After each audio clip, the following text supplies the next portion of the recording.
आई हम पूजा मेहरा, बेरोजगारी बढ़ता आ सरकार कुछ ना करता।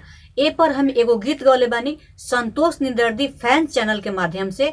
तो अच्छा लगी तो आप सब चैनल के सब्सक्राइब करें आ शेयर करें, लाइक करें आ अच्छा लगी तो कमेंट्स में जरूर बताएं कि कैसन लागल बेरोजगारी पे गीत। धन्यवाद। रोजी रोजगार नहीं देता सरकार, पढ़ल लिखल भइले बेकार। रोजी रोजगार नहीं देता सरकार, पढ़ल लिखल भइले बेकार। अरे गलिए गलिए गलिए गलिए ठेला लेके सैया बेचस सब्जी।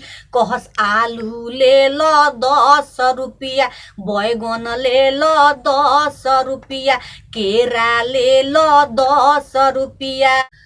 बेच के नथुनिया अपना सैया के पढ़वनी। दुनु बेरा कोचिन कालास हम धरवनी। बेच के नथुनिया अपना सैया के पढ़वनी।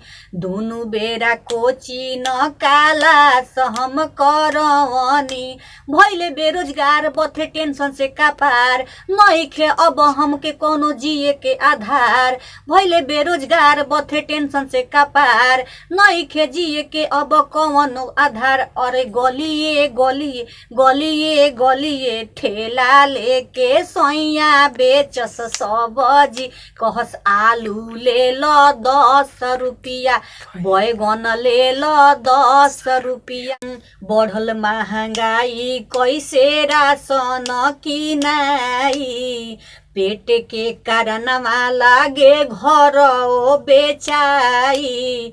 बढ़ल महंगाई कैसे राशन किनाई, पेट के कारणवा लागे घर बेचाई।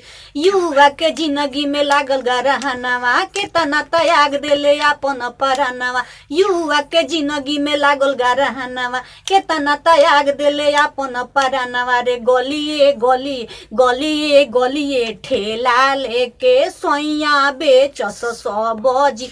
कहस मुरई ले लो 10 रुपया, भंटा ले लो 10 रुपया, मुरई ले लो 10 रुपया, आलू ले लो 10 रुपया।